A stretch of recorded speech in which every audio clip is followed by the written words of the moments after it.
I think that is a good example of the danger of an echo chamber. Sure. I mean, the same thing happened to some degree in the aftermath of the Cathy Newman video, because what happened the next day was that the Guardian newspaper in the UK posted a story saying, I think the title was something like Channel 4 has to call in security experts in the aftermath of interview.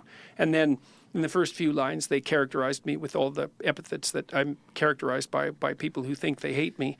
And then they said, well, Channel 4 had to call in security experts and the police. And I read that and I thought, okay, well, you can call in security experts about anything and the police. And the fact that they're called in doesn't, that you call them in doesn't provide evidence of any credible threat. It's like it's, and then she turned into the victim of the story. And so I tweeted, I said, and I tweeted to her, I said, really, you want to, this is how you want this to go. You want to be, now you're the victim of this. Is that right? And then, but I also tweeted, and this was my most retweeted tweet last month because I just looked at it. I said, okay, fine, look, like maybe I looked at the comments and they're pretty rough, and there was lots of them. So I tweeted, I said, look, we were just exchanging words, right? It's like, if you're threatening her, then back the hell off. I had seen that, yeah. I liked come on, that clue in and leave her be, It's like enough is enough. And it's important to say. Yeah, but the weird thing was that was picked up by a whole bunch of newspapers the next day as evidence that the threats were real. And of course, God, now, then I thought, well, maybe I made a mistake posting that. That's the thing, because I run to that too. Your critics, anytime you make yourself vulnerable or attempt to do the right thing, the people who are out to get you will always leverage that against you. They don't. Yeah, don't apologize to the mob. But no, you most definitely should have done that, because your credibility, it means to your fans more than whatever. Well, and it worked too. Yeah. Like I felt ambivalent about it when I saw how it had been twisted, and then I thought, well, maybe I should have just shut the hell up, because it's kind of sad when you, I was trying to get people to think a bit. See, that's how social media and I felt that it makes you turn in, and I don't like that. Right. When you're like, man, I shouldn't have said anything. That's right. That's bad. That is bad. So then 20 newspapers picked up this story all through the UK, and I thought, oh, this is how this is going to go. It's like, I had You didn't do anything. Yeah. You got attacked in an interview. That's right. And then all of a sudden I'm the perpetrator. Yeah, exactly. I thought, well, that's cute. And then, so that's kind of like this situation that you were describing, is that the fan base around Cathy Newman, or at least her ideological allies, let's say, said, oh no, this is terrible. She got victimized by this brute professor and all his legions of troll followers. I have 5 million troll followers apparently on YouTube, which is pretty impressive. And they're all trolls. That's also interesting. But then there was a backlash against that, right? And it was some of the more serious journalists, I would say, came out of the woodwork and said, hey, wait a minute here. No, this isn't a simple victim-oppressor narrative, even though that's the only story you radical leftists know how to tell. That's not really what happened here. And then it settled out, well, apart from the fact that I would have rather just had the sort of conversation with her that we're having, because that was my goal. Right. It couldn't have possibly worked out more expediently for me, and one of the things I've noticed... Which is kind of her fault. She was looking for expedience. Yes. And it ended up backfiring, favoring you and hurting her. Yes. Well, it was the same thing that happened with the protest. This has happened to me. It's another reason why I think I was able to remain composed during that interview.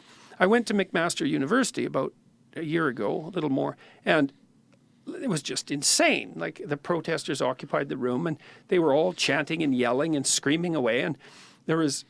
In those crowds, I've noticed this, in those crowds, there's always 2 or 3 people, they're usually men, who are, a lot of them are just silly, quasi-deluded, virtue-signaling, 18-year-old people who just don't know any better, right? They're there because their professors sent them, and, and I'm looking at them and I think, oh, you're just deluded kids, fundamentally.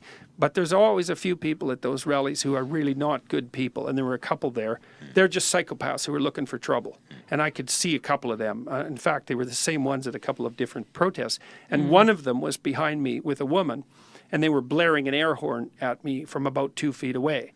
And that was like, look, I don't care. You can yell all you want, but you deafen me at your peril, right? So anyways, I dealt with that.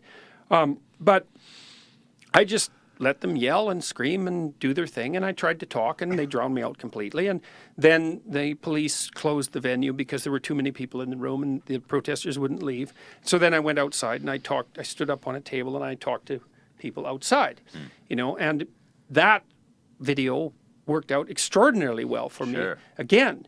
But what I've noticed, this is the thing that's been so strange, is that over the last 15 months, knock on wood, every time I've been pushed into a corner and remained composed, the narrative reversed every single time. That's what something I've noted is that every time they come at you, you get more followers. For every critic that comes at you, you get 10 more followers. And this pattern we've seen it over and over again, and yet they still come. Yeah. Less, though. But the thing is, it really goes back to what you said. They're being expedient. Yeah. You're being genuine. Yeah. Mostly the ones who come after me now are academics who are incautious, let's put it that way, because that's certainly what they are. They're incautious.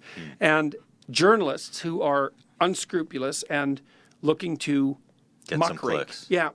And less so the protesters. And I've really put the protesters, the social justice types in Canada, in an awkward position. It's actually, this is the evil part of me talking, it's one of my proudest accomplishments, let's say, because I figured out how to monetize social justice warriors. How's that? Because they come out and protest against me, and then my Patreon account grows. Oh, yeah. And that just irritates them. You sell tickets, your Patreon just account grows, you irritates get them subscribers. to death. It's like, oh my They're God, what am I doing going it, to do with but this they're guy? doing it. It's like, we can't let him talk, because if he talks, then people listen to him. That's no good, because he's this evil guy. He's an evil capitalist, which I immediately admit to. It's like, yeah, I'm an evil capitalist. It's like, you got a problem with that? It's like, so that just doesn't work very well. It's like, well, we come out and protest him, and then he gets richer, and there's nothing that's more annoying to someone, especially when people are just donating the money, essentially. So like in Edmonton recently, this city in Alberta, I had booked a theater, and we'd signed like 3 levels of paperwork. We were 1 level away. And I had tweeted that I was coming to the theater, and then they decided that I couldn't go to the theater.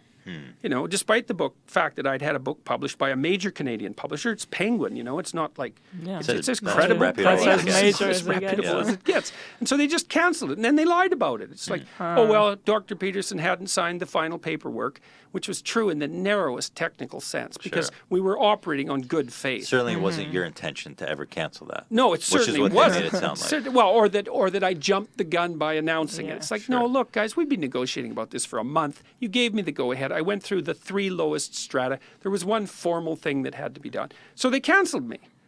Well, and that caused all sorts of fuss. But then an hour later, this guy emailed me from a hotel, and he said, oh, you can do it at our hotel. We have a venue for 700 instead of 250, and it's sold out. It's wow. And the Ryerson University canceled our free speech event. We had 200 people slated to attend. 1,500 people came to the one that we held as a replacement. When people learn that trying to repress free speech only makes it louder. Yeah.